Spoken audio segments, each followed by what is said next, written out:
fucking face. In the next bubble screen over here, let's throw curls.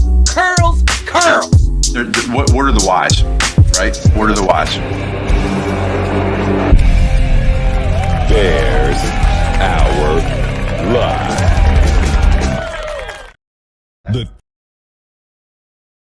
The Tape Never Lies Network.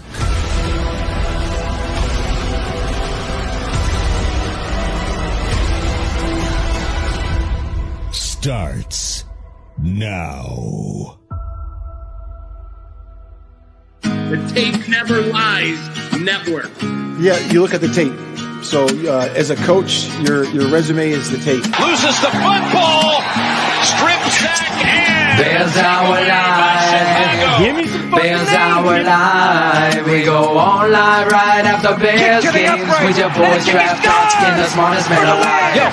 Bears our live. Son of a bitch, you better block. Bears our live. We go online right after Bears games with your boys draft talking the smartest man alive. Ran up with the true analysis you expect. Raw passion for the show. Bear fans get nothing less. Locked in with real emotion and passion for every play. Coach Phil to bring that rain in with facts my shame. Post game show like nothing else you're gonna hear. Some can try to copy, but a bucket's not sincere. Delivering the truth on what just happened, to be clear. That's why we're on TV, so you can see it, not just hear. Hey, yo, with Draft Dr. Phil, you know it's always hit sticks. True to fundamentals, never gimmicks and tricks. Guess we're moving Soldier Field up to Arlington Heights. Mill out counting bucks while the mayor big fight. As our life keeps growing, Shane's all knowing. Delivering the truth on how the QB's throwing. Dimes on time or just lacking fundamental. Whatever the case, we get hot like Cecil. Fiery discussions on what happened in the game. This ain't your daddy's postgame, so expect a fucking flame. Not for the average fan, a loss they can't survive. But don't you worry.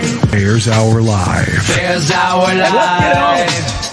Bears our life. We go Let him sit his ass there again. I don't think we're that much worse. The myth, the rent legend, Dr. Phil Ocean. This is football, baby. Culture is the problem. Let's get it on. Little things. Bears our life. Bears our Son of a bitch, you better block. life. That's what happens. That's when you have a real Right good team. after Bears And let's games get it with on. your boys draft talk and the smartest. Give me some fucking names. This is Bears Hour Live. Hey, we're back. Feels like we were just live a few seconds ago. If you were a TTNL Network patron, we unveiled our little TTNL Network patron block party, or not block party, but watch party during the Bears game. And Could have been a block party with the ice could have cream. been, could have been. Yeah, Jesus, kid loves his ice cream. But yeah, obviously, No rant tonight, Shane. Yeah, The rant is this. no preseason rants, Phil. That's for sure. But there's good and bad out of every game. But pretty easy tonight where we're gonna go. I'll let you take it from here, Phil. But it's Tyson Bagent, and PJ Walker may have ushered himself out the door. Let's start there. I think let's not start there. I think we need to start the chapter right at the beginning where all these starters are sitting. For me, that's not my move. I am not on Team Eberflus here. Yep. I know everyone, we're going to get to the quarterback situation, but I just want to point out, Shane, you're with me.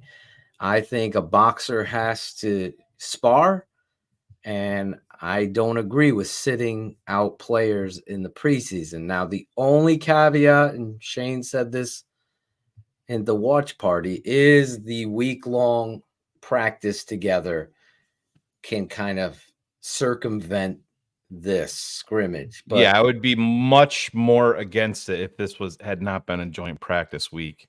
Yeah. This was the same plan that they went with last year, and in preseason week 3, you saw Justin Fields come out and get a half with the starters, and I think that will be the way they go. Now, if they come out and decide to sit the starters for week 3, then I will have a big fucking problem with it. Then you're back in Matt Nagy territory where he's just going out of his way to protect everybody and, write it off. I don't want to hear I understand you have to be smart, but it's hard to preach hits and everything matters, but you're not going to give your guys important work. That would be no work this weekend, no work next weekend, and then you have another 2 weeks off on top of it before you open up with Green Bay. And Phil, this isn't just a regular season opening game. Every Green Bay game is important. This has to be a playoff game for the Chicago Bears. You cannot go into the opening of the 2023 season at home with your revamped roster, everything on the line, and lose to a Jordan Love-led Green Bay Packers team at home in Soldier Field. Can't do it. Can't do it. And guys, listen, as a coach, I'm completely a different philosophy than Eberflus. And I was right about Nagy. I don't have an issue with the starters playing one quarter. That's what they're paid to do. You're out there to get the work in, even when you have practice together, joint practices. It's to get to this point where the live reps matter. You miss an opportunity there. I'm not at all in agreement with sitting them all tonight and playing that game. That's a McCaskey way. I'm not up for that. And that's a sign. That's a red flag. There was a couple red flags in the game for me. We'll get into that later in coaching, but that right there, to me, you can be whatever team you want. Oh, they practice on Wink, and guess what? That's their fucking job, right? Right. A boxer spars all week to get to the fight. You do that. They want to play. These are mean. No shit. I don't know who or what the Chicago Bears. I believe we're in for a good ride this year, but I just didn't like that. And then, as Shane pointed out, it is the PJ Walker episode. Good times, where he gets thrown out. We talked about the Wonder Ball, and you are out. That's where I believe PJ has played himself off the roster. This is going to be telling. Is it performance over politics when it comes to PJ Walker and the $2 million that it would take to lose him? I will be the first one to tell you I thought PJ Walker was going to come in here and play like Tyson has played, Bayesian, and he hasn't. There's nowhere to hide for PJ Walker. He's played himself off the roster. There's nothing that he has done, Shane, that we could say, hey, okay, this is just preseason. He's late on a curl. He's late on an out. He's throwing into double coverage off action in the first pass as a Bear last week, throwing interception. There's just no way you can hide it. Then we see Bagent last week. Then tonight, I said this in our watch party. Become a patron, thetapeneverlies.com. We had a great time with all you patrons hanging out, watching the game. But I have not seen a developmental rookie quarterback in the history of me watching the Chicago Bears with this kind of accuracy, athleticism, and zip on the football, where his decision making, his processing. I know Shane pointed out Greg Gabriel talking about how many passes he's thrown. This is a kid that won the Heisman. 2,000. He has more pass attempts than Anthony Richardson, Bryce Young, CJ Stroud, and there was one more combined. He's got 2,040 pass attempts in his career. This is a kid that won the Heisman Trophy of Division II football. You could see the athletic talent. My partner here was preaching about it. We saw him at the combine. You and I loved him. My dad loved him. And we were surprised he went undrafted. Shane, you wanted him drafted, and we're tired of the Bears not getting drafted. If you watched our draft coverage, it's like he's right there. Everybody knows I wanted Stetson to be a Bear and be a development. You have something special here. And But I thought it was go ahead. I'm sorry. No, what I'm just going to say is I brought it up during the watch party, but I think it's relevant here is you look at a team that was in the Super Bowl last year. And yes, I understand. I always go back to Philly because I'm surrounded by everybody in my family that are Eagles fans, but they went out and drafted Tanner McKee after giving Jalen Hurts a $252 million or whatever it was contract. Tanner McKee is in the process of overtaking Marcus Mariota as the primary backup quarterback in Philadelphia with his play. And Mariota has regressed and not played well at all. You can't tell me that if it can happen for a team with Super Bowl aspirations, that it's out of the realm of possibilities that Tyson Bagent can't replace PJ fucking Walker. Exactly. I don't care about the $2 million. You have all that cap space for a reason. And if you think $2 million is a lot, you're wrong. In the NFL, $2 million is negligible. When the Bears had $80 million in dead cap space, well, add a little bit to it. Keep this kid. Don't put him on to waivers. There's too much there to see. I would bury Poles and them if they did that. I mean, it's very difficult to read this next part of Bayesian. And we're going to get into all your questions and stuff. So throw them in there. Shane and I are together now. It's not just me. So he can star some. I'm starring some of you guys as you say, because I want to tackle some of the points that you're making. But here's second Eberflus mistake. I don't understand why Bayesian isn't playing in the third quarter. I don't agree with that. It's going to be one of two things there. You're either trying to put less tape out there of him so you can cut him. You're going to cut him and put him through onto the practice squad, or they don't want to subject him to more chance at injuries because he's going to be the primary backup. And Phil, this is one thing that we have to talk about too. It's not just him. At this point right now, I'm taking Nathan Peterman all fucking day long over PJ Walker. Now, I'm not a big Nathan Peterman fan, but I will take Nathan Peterman right now over what I have seen from PJ Walker. You have to. PJ has been horrific. You talked about it, the verbiage and the words coming out of minicamp. Then you talked about it coming out of training camp. And when the lights come on, PJ has been terrible. I mean, tonight was just terrible. Get Charles Barkley in there, terrible.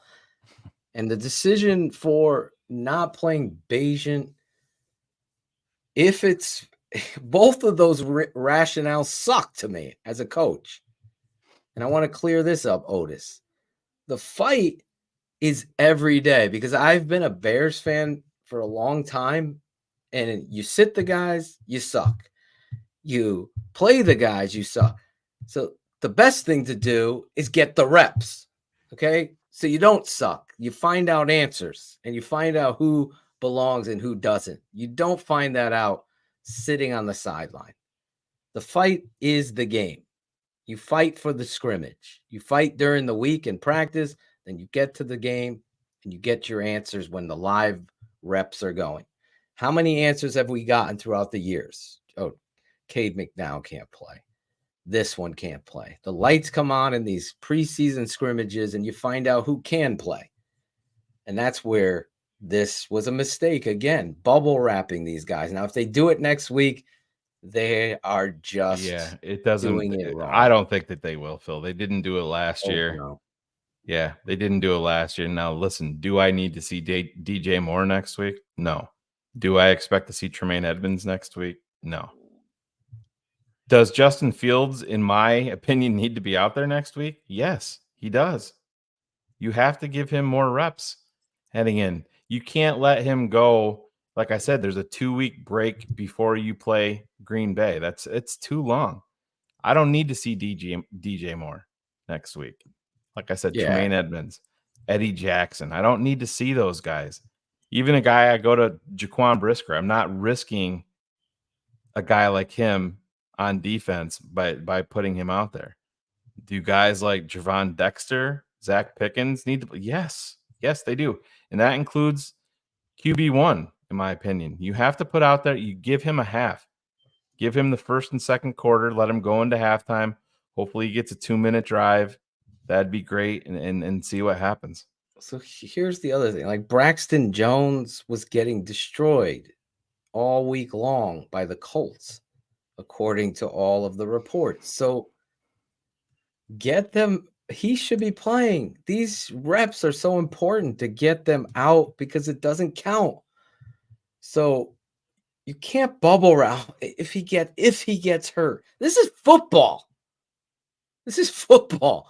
You can't be sitting these guys all out. I mean, if the Kansas City Chiefs are playing their Patrick Mahomes, the best player in the NFL right now, then I think the Chicago Bears could play their number one team that finished 3-10 last year.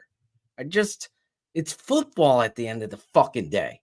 There's no way I'm sitting these guys. We worked all week. You're going to fucking play a quarter. And then next week, you're playing a fucking half to get you ready. Because you know what? I want to win. You know what you win on the sidelines? Some fucking great photos of yourself on ChicagoBears.com and Lunch with Larry. That's what you fucking win. Yeah, look at our starters hanging out, giggling, laughing. That ain't fucking. It's the wrong move. Don't care. It's fucking politics. It's bullshit. It's bullshit. And if I see Beijing cut, this is the best. I mean, there's a throw, Shane. I know I talked about it earlier. It's a simple 6-7 yard out. This kid plants that back foot, drives on it. It's so fucking accurate. Forget the slant that put it. I mean, that's a dime. I haven't seen anybody do that but Jay Cutler. That's it. That's all I've ever seen. I mean, this kid's accuracy was on display. Former Bears quarterback Eric Kramer texted me like, you can't, it's undeniable. You can't hide that. Yeah, and what impressed me too, Phil, and I think is very important playing that position, accuracy is obviously where it's at, but he's flatlined. This is an undrafted free agent leading the Chicago Bears, and you see him out there. None of it looks too big for him. And yes, I understand he's not playing the first team defense or anything like that. It doesn't matter. The situation that he's in is the situation. He's an undrafted free agent. Another thing, Gabriel talked about it. He doesn't look like a rookie quarterback, let alone an undrafted free agent quarterback out there. You don't listen. You do not move off of these guys. You don't. You keep them on your roster. Sorry. I had one former player say a question me, and I'll just share it with you because I laughed at it at first, and I was like, no. I haven't shared this with Shane either. So you guys in the audience, you think about it too. I don't want to put him on front. He asked that I didn't put him on front. He's like, could they have possibly pulled Bagent so that there's no meatball controversy when it comes to Justin Fields? No, I'm not. This kid starts playing great football, and then you get that. No, I'm not worried about. I mean, if you're worried about Justin Fields losing his starting spot in a game that he's not playing in preseason week number 2, then your franchise is fucked. I mean, that's what I'm saying. Like, I laughed and said, no way. But no. Why is he not coming in the third quarter? You gave 2 possible reasons. Though to me, those are the only people that'll be. They either want him to have less tape on him out there because the plan moving forward is for them to release him. And listen, the way that works is if he gets claimed, he cannot go on somebody else's practice. He's got to go on the active 53. Yeah. So that's the way to look at it. And there is the third quarterback rule, but you have to understand the third quarterback rule this year. You can have a third quarterback on your active 53, and on game days, you can have the third quarterback, but he will not count towards your 46 active on game day. But he has to be on your active 53-man roster. He's not a quarterback that you can pull up from your practice squad how you could under the COVID rules.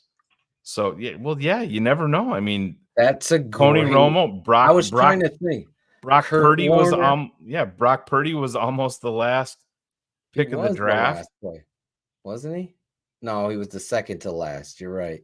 Yeah, but I mean, you see, I mean, like I just said, Tanner McKee was like a 6th rounder for the team that was a Super Bowl runner-up. They can do it there, but you can't do it here in Chicago. I mean, PJ Walker's moving the meter that much?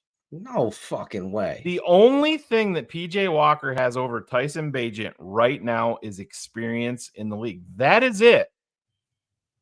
That is it. And let's be honest, as much as I hate to even bring this up, if Justin Fields goes down, your season is on the brink of disaster anyway. So you may as well develop him and play him. Exactly.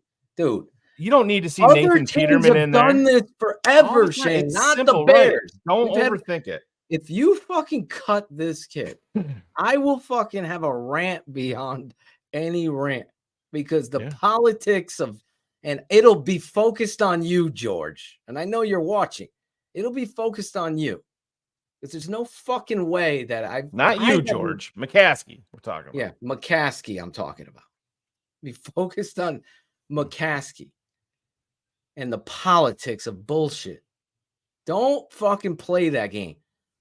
Everybody in the chat, even the shitty ones,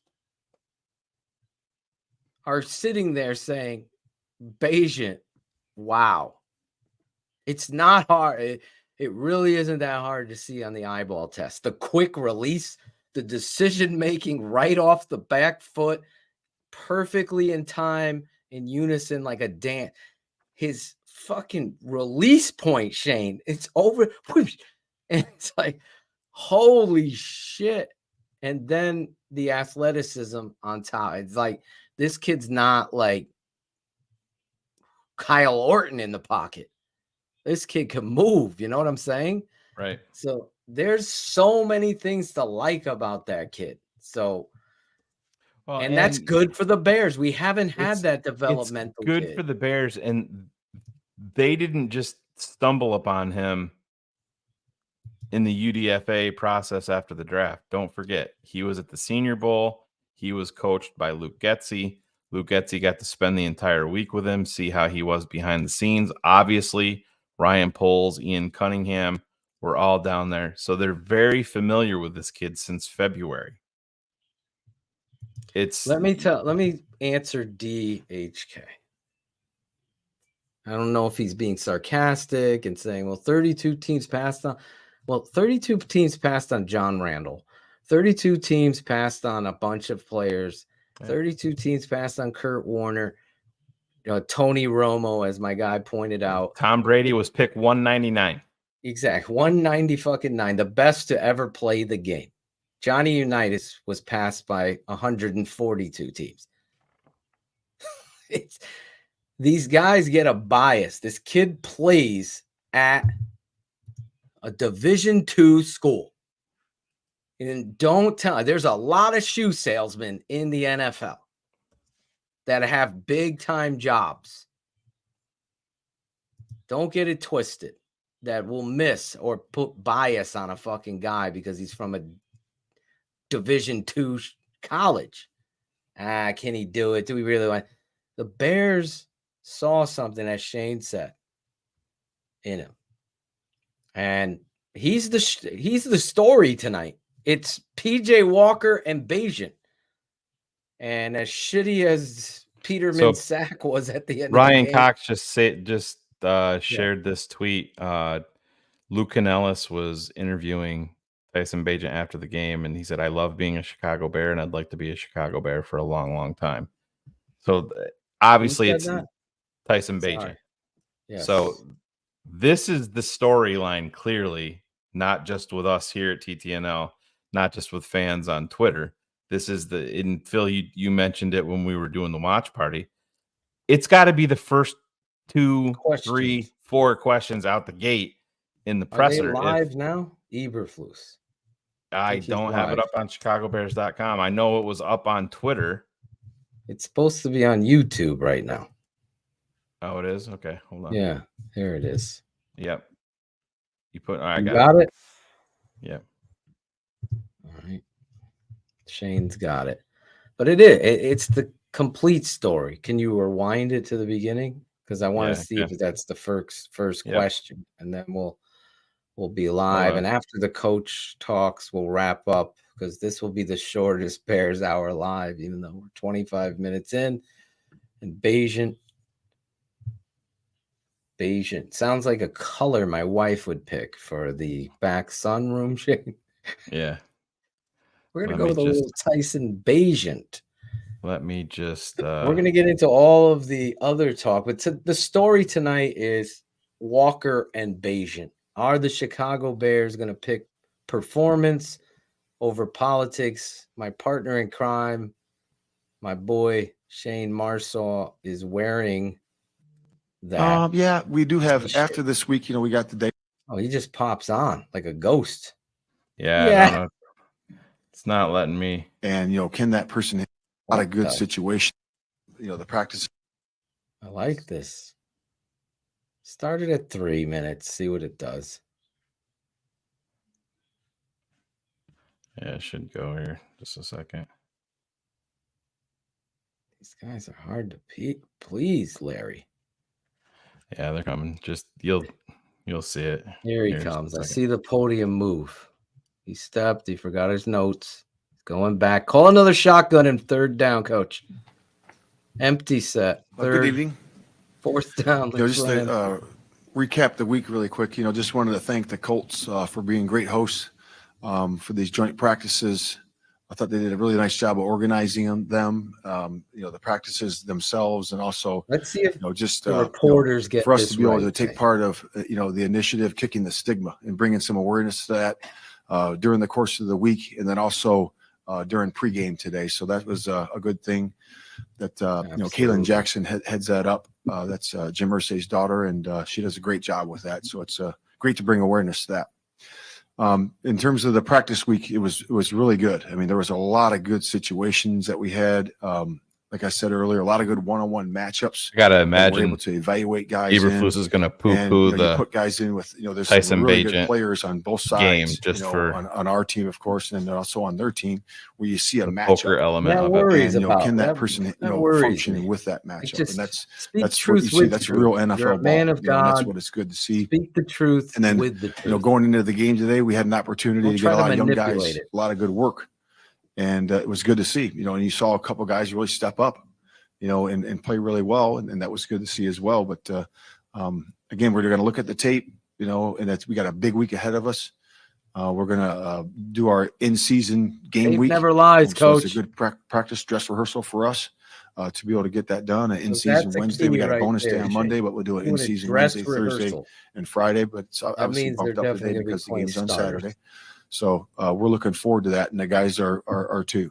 And we'll take a good look at what we're going to bring into the game in terms of scheme, but we will treat this week as a game plan week, and we will run the stuff in practice that we would run in the game. So excited to see how they learn, how they execute with the menu that it's going to be like in a game.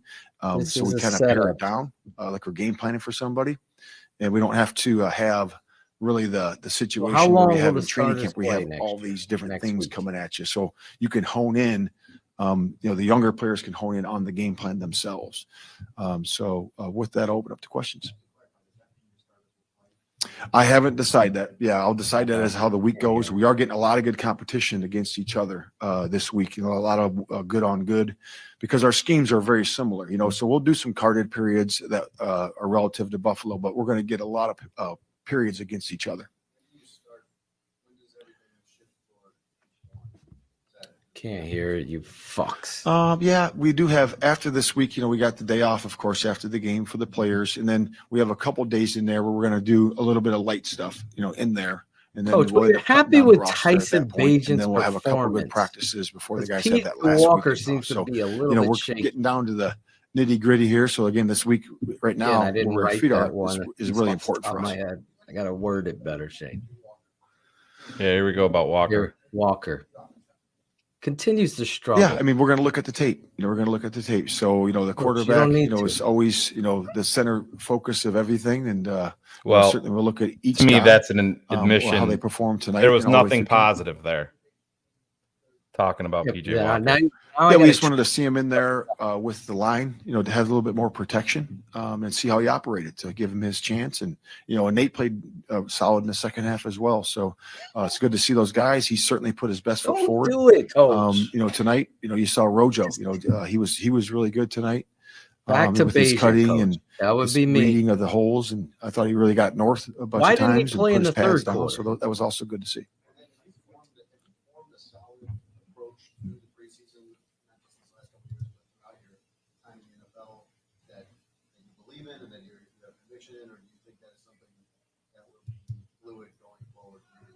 Yeah, that's a great question. I'm with the latter. I think it's fluid. Glad we couldn't because you have to evaluate your team. It's just like when you're going through the season. You have a plan of, hey, this is where the ebb and flow of the season is, and you can see that based on the natural breaks that are there. But you also have to fill your team. What's going on with the team, what's the morale, what's the injuries, how you're doing the age of your football team when it's relative to preseason. So I just think it's very fluid, and you just got to be able to move with education, with asking guys, hey, what do you think, talking to the players, and then you just work through there. Secret Bayesian. I like it, Nicholas. Well, I saw poise. I saw him. I saw good protection by the line. I saw good route running by the receivers. I saw good running by the running back. I know that was in there. So that was helpful to move the ball as well. And then I saw poise from him, and the delivery was there. The accuracy looked pretty good. Timing was nice. Good. Decision-making was good. So all the things it takes to score a touchdown. I don't get along well with guys that don't do it truthfully. Pretty good. I don't think I've seen accurate throws like that. First of all, he's very smart. He can whip the plays, rip them off, and he knows it, in and out. So he can chunk in a lot of information. So that's very important as a quarterback to be able to process that. So I can see that in the classroom when I'm in there with the quarterbacks. And then the functional intelligence, being able to get out there in the walkthroughs and be able to actually do the process of it.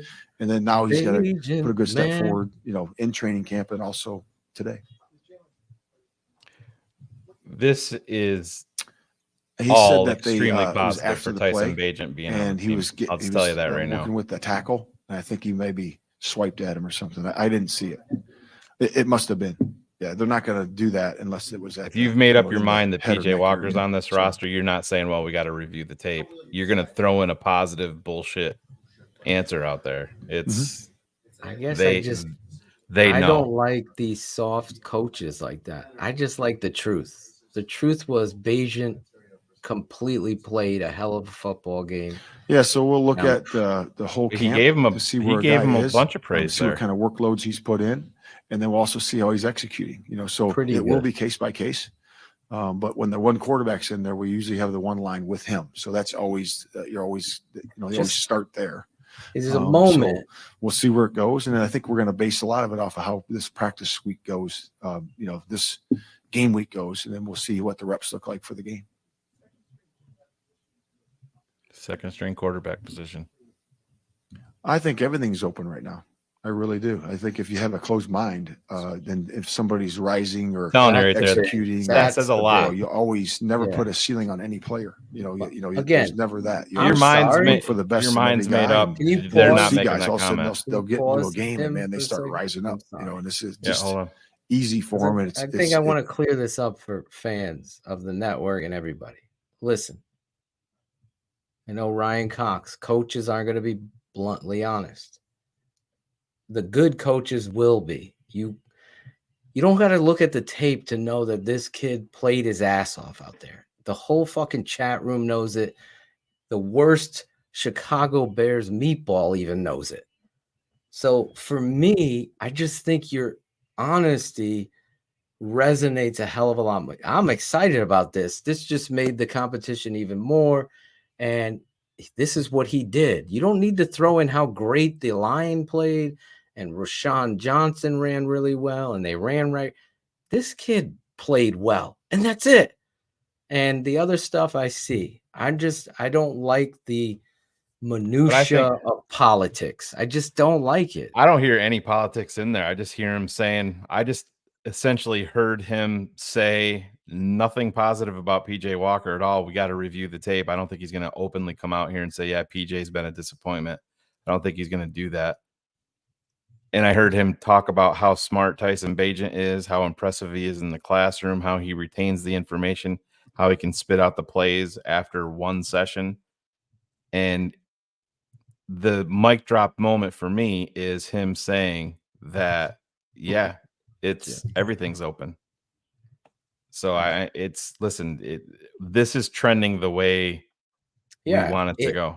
If you had made up your mind, everything's open. If you had made up your mind about a player that they're on their team based off of $2 million guaranteed, you're not coming out and saying we got to review the tape. You're going to throw out some bullshit positive reason. Hey, listen. We know there was some rough things out there, but you know what? The offensive line has to step up around him, and we love his experience, what he brings, in the locker room, in the classroom. We didn't get any of that shit from PJ. Right. You could see it on PJ's face, Phil. Oh yeah, on the sideline. You got to put that picture up. I can bring up that picture. It's just it's the Wonder Ball. Derek, I think you're totally missing my point. There doesn't need to be praising those other players when talking about Bayesian. Yeah, here's PJ. That's what I was saying. You just praised the kid. Darnell Mooney giving him the side eye. It's like, Shane, just real quick on Derek Brown. Again, I know I lost his. Sorry, you can keep the picture up. I don't think a coach is ever going to the podium. Yeah, Tom Brady's offensive tackles really played well. The running game played great for him, and those receivers. It's unnecessary bullshit. You're questioned about the kid. Just answer it. That's it. I don't want to read. I don't want Shane to have to dissect what the coach is saying. Just say it. Don't worry about PJ Walker's feeling. They're all pros. That's what their job is. Yeah. Their feelings are hurt. We're going to put guys in there now. That's what we do. You don't have to tear them down. When we missed some opportunities out there tonight, so that's, the Tyreek had that interception on the back of the end zone. He's got to bring his hands up together. We had another tip ball. We got to do a great job of getting underneath that one. We had a strip sack. I got to look at the hustle, how we're hustling on the defensive line. We got to be able to get that because I bet there was some loafing going on the other three guys on the D line. So, we got a lot of work to do, There you go, Coach. There was some loafing on the D line. Well, I coached them on really a couple things tonight, but first was the penalty. I told him, hey, when you get to the sideline like that, if the guy, he goes, well, like my hand got caught in his shoulder pad or whatever it was, and that may have been the case, but you have to do whatever you got to do to let go of that. And if you throw a guy down like that, they're going to call that 10 out of 10 times, and that's going to hurt our team. That was the coaching point there. And then really for the interception is just when you get that situation, your hands got to come up together, so, they can't come up like that. They got to come up like this, so when the ball gets on you quick like that, you got your hands in good position to catch it. Roschon Johnson did, Naisha, have a really good game. He ran hard. Yeah, I'm comfortable with any position. To me, it's about execution. If you can execute, it doesn't matter if you're 28 or 23. It doesn't matter to me. So I think I'm comfortable. Phil, do you see this when I do this? Do what? Could you see me draw on the? Yeah, that's certainly there. You definitely need that. Yeah. That's always very helpful in the room. It's comforting to the starter, and a guy has to know the offense and know the ins and outs of it. That's certainly a added plus.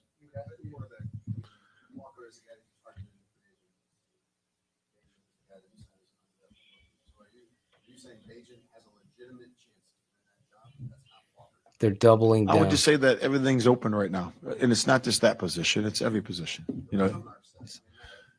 Yeah, but if the guy is in a competition, everybody can look at the roster and see who's in a competition. Those are all going to be open.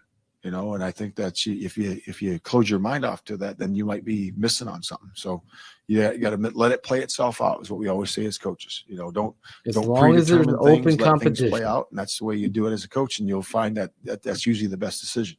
That's good. That's a good answer there. No, he's in good shape. Yeah, there's a couple of guys we're hopeful. You know, I'll find out more tomorrow when I talk to Dre as we get back. But we're hopeful we get some guys back. You know, guys that are the day-to-day guys that we've been talking about, the guys that have been out for a while. Hopefully, we're going to get them back. The guys that are day-to-day.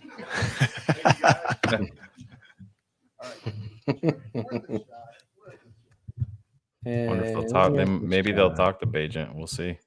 We'll see. But yeah, I'm just a straight shooter. I don't play any of that politics. Yep, there he is. There he is. Bajent. Let's hear him. Although we can't hear the question. Yeah, I would say it's probably two things. You know, luckily enough, I was able to play a lot of football in college. To be able to really get exposed to kind of all the situations 2,040 pass football has attempts to offer. So I think that definitely serves a role. I've also been playing quarterback since I was 6. You know, when my dad forced me to play. So I've been, you know, playing for a long time. Got a pretty good understanding. I said at the end, you know, what needs to happen. Said it right at the end. That's it. And then also, Reka. you know, the mental load that, you know, it is to play quarterback in the NFL, you know, it's a lot. So if you kind of let that get to you, you could start to look pretty crazy out there. So I just like to keep it cool, calm, and collected, you know, let all the guys in the trenches do all the crazy, dirty work. And then just, like, you know, this try kid to already, get everybody on the same page mentally so that we're able to move the ball down the field. It's sunshine coming in. Remember the Titans. Yeah. Right? Yeah, that was pretty cool just because coming from college, you're not allowed to really celebrate like that. So I'd never spiked. I never even practiced a spike before. So I thought it was pretty solid form, and everybody seemed to be pretty juiced up, you know, on the offense, which is also just celebrating with the O-line after just a big drive like that is always pretty exciting. So yeah, it was a lot of fun. When did I figure that out? I think 1 or 2 days ago, they just kind of gave the order of who was going to go in the game at what point. It's pretty excited. Yeah. Another opportunity. I think I don't know if I could say this. Yeah. So we had a speed break, which, we're breaking the huddle pretty fast, trying to get set, quick cadence, trying to catch them off guard. We had a mesh concept with the back in the flat. I kind of bobbled the snap a little bit, checked the back out. He was covered. The first mesh was covered. Escaped the pocket, looking at the high mesh opposite. I love this question, Cox. Defender rolled with him, and then I was able to sneak into the end zone. And that was my big issue with Flus tonight, not bringing him in the third quarter. So I had 3 offensive coordinators in college, all with kind of a different scheme and way of doing things. Now so I think I know why. Because they know pretty much every single little thing that offense can possibly do. And then here, it's kind of just bringing all 3 of those offenses all together, just with how detailed and intrinsic everything is, you know, at this level. So I think he does a good job with situational football. I think that all the checks on plays are, you know, you really can't be wrong. You know, you can't really run a bad play. You know, every play is not going to be great, but we're really operating in a sense that we're just getting out of bad plays.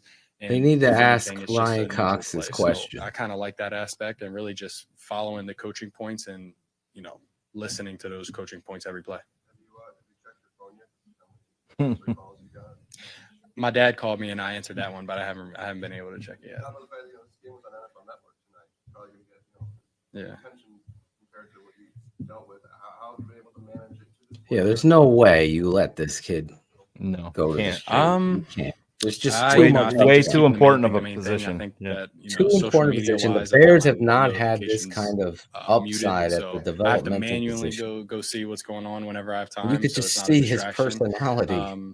He's very really confident, just, you know, but not continue arrogant. to do everything that I've done to get me to this Very point. I think grateful. it served me pretty well. So really just keeping my tight. Been playing the position since he was 6. He won the Division II Heisman. And just keeping the main thing. He is, yeah. The slant he was ball really, was we were amazing. figuring out where I was going to, because my mom flew in this morning. I haven't seen her since I left camp. And I went to college 15 minutes from home. So I've never left home before, ever in my life. He had 2,040 pass attempts in college and one of the still longest stints that I've ever completed been almost away from, 70% of his passes. My mom in particular. So you talked about him at the combine. That's what, my father was like, hey, this kid could throw the ball. You could just see it. There was a lot of hype on I think it's everything that I had arm. for myself. I thought Badgett threw but then again, way better. Every day has been nothing short of amazing. I kind of catch myself pre-practice, pre-game, pre-walkthrough, just kind of looking around, looking at certain individuals and just kind of pinching myself with just how amazed I am that I am where I am and just how thankful and blessed that I feel. Couple more. This kid's never been on stage. Couple more. As a quarterback, I really just would like them to know that I would just like to make them as comfortable as possible with the thought of me in the game. Just really have them understand that, any play that needs to be run, I at least know how to run it. Every play is not going to be perfect, but, I know how to run every play in the playbook. And that's kind of where I'm at, just kind of working tirelessly. I know opportunities will present themselves. So I just try to be as ready as I can for those opportunities. The articulation of the journey. Huh? Talking about, is it his understanding about his spot? Nah, the only understanding that I have is to just handle the operation and the play that's given to me as smoothly and as efficiently as possible. That's the only understanding that I have up until this point. No, I don't think that you can really kind of sit there with that thought. It's going to come regardless. So I think up until that point, just continue to put up good film, continue to study, and continue to just be ready for, the opportunities that present themselves. Thank you. Great game, kid. Showed a lot. I didn't like that they pulled them out. I would have loved to see him execute coming out of the half. I think you're right, Shane. And the end all for me, Eberflus's last moment where he was talking about the cream rising to the top and you could just see through it that's what it is. Getting back to the football side of it, no matter what they fucking say and do, you and I, my son, Claudio over here, Ivan, and we all could see. Well, it's everybody on Twitter, the reporters. Phil Tyson Bagent knows it. Yeah, exactly. Darnell Mooney knows it. All of these guys know it. Right. I mean, you can see we haven't had. Listen, the only time, and this is not at Justin Fields or anybody, I have not seen this kind of whip release accuracy with the footwork over the top delivering. I saw occasional moments of it with Jay Cutler where it was just dime ball accuracy on the precision. You get to that fifth step, plant, and you deliver that strike. This kid was doing it repeatedly, and he's athletic. Kyle Orton had some moments where he's able to do that. Just real quick, Phil, just couldn't to keep move everybody updated around the NFL. I just saw everything blowing up on Twitter.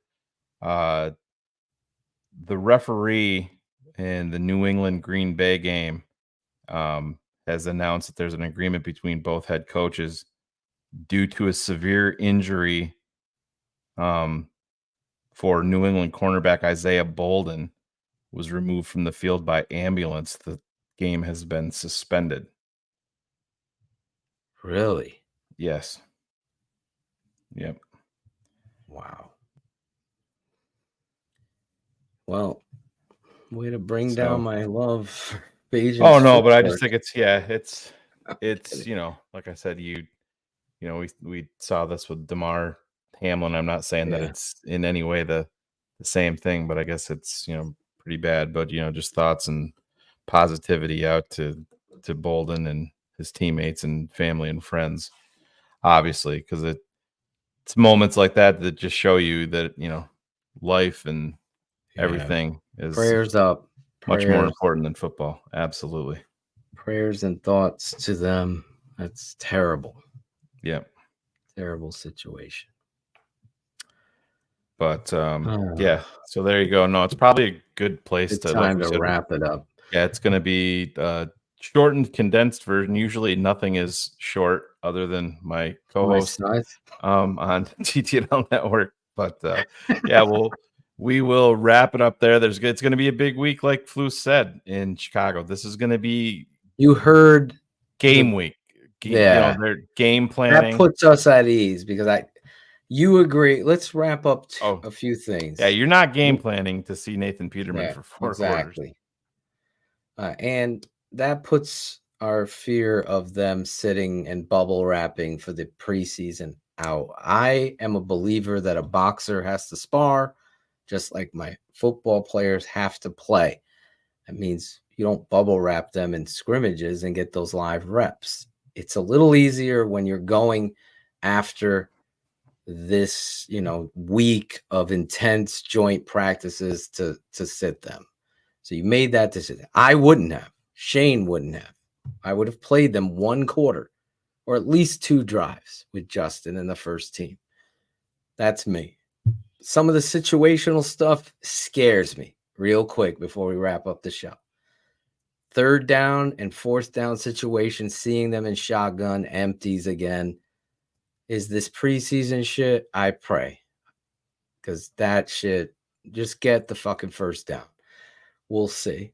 And then pulling Bayesian after what you saw. I mean, we haven't seen this kind of developmental quarterback. And before Tommy and Dick and Harry start meatballing their way, he's undrafted, it's preseason. That's where we find out these stories of Kurt Warner, Tony Romo. I talked about Johnny Unitas was undrafted. It's completely a league of misfit toys. How people see things, opportunities, how the dominoes fall. This kid, though, for me, is impressive. Impressive, Bayesian. And it was great to see that kind of footwork, anticipation throws on time with accuracy. That was really good stuff from the small school kid. Friendly fire with Bolden. He straight on his own player, speared him right in the fucking face. And he was flat. Not a hopefully everything is okay there. Absolutely. But yeah, Phil, I agree. Like I said, I'm not losing any sleep over him not playing tonight because of if they were at Alice Hall for some walkthroughs and going against each other, I would have much more of an issue with it. 2 straight days in Indy, and I think fans better start to accept this into their lives a little bit more. This is going to be a bigger and bigger trend. You start seeing this go beyond the 1 joint practice. You see, Indy is heading to Philly next week for another joint practice.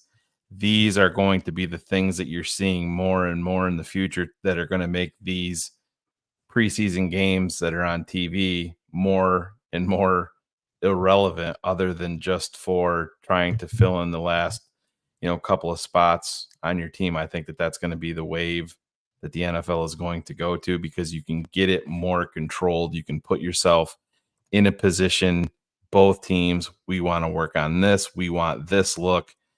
So it's much more structured that way. I think you're going to see more and more of that. I think you'll see, starting next year, you're going to see a lot more teams. Green Bay's had a couple different joint practices this year. So I think that that's definitely the wave of the future. And you're going to see these teams, rather than, traveling like to Bourbonnais and stuff. That's why they're having these at their own facilities and whatnot. So, but yeah, man, we'll wrap it up here. We're going to get this out of here in under an hour, which is good, but we're 11 a.m. or 11 p.m. here on the East Coast. I wish I could get. Yeah, I wish. No, I don't want it to be eliminated. I gotta put the boys. Let me sleep. Absolutely. Tomorrow you get a day off.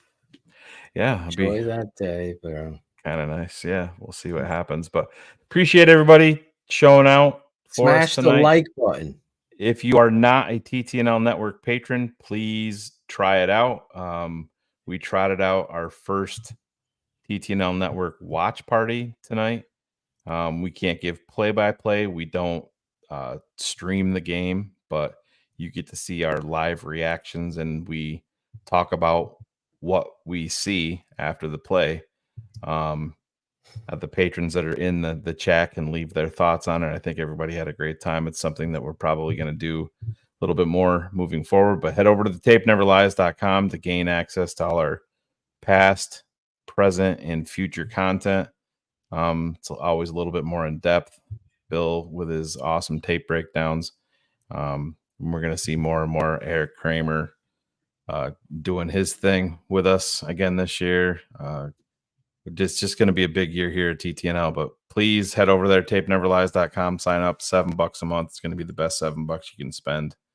And hey, maybe we'll give away a number 17 jersey. Might have to do something like that, Phil. Caden Whitlow wants one, I think. Yeah. They get him an extra small. Okay. But anyways, let's good night. The night of Bayesian orange. Yeah. Bayesian orange with the C. We'll see. Thank you all. Get it going. Here. Let's get out of here, Shane. Bears losing Indy, but they may have found yet another quarterback on the roster. We'll see. Love you guys. We've been waiting for that. Yeah. Bear down. Thank you, streaming. Thank you for watching Bears Hour Live, the best post-Bears game show on the planet, on the Tape Never Lies Network.